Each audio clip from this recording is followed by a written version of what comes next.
हम कथा सुनाते राम सकल गुण धाम की।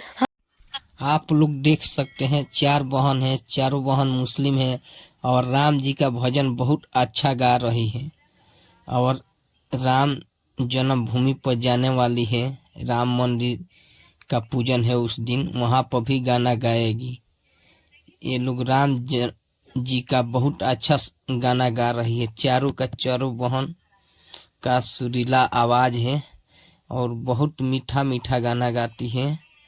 राम जी का भजन, सरस्वती जी का भजन, जो भी हो बहुत अच्छा से गाती है। चारों बहन गा रही है।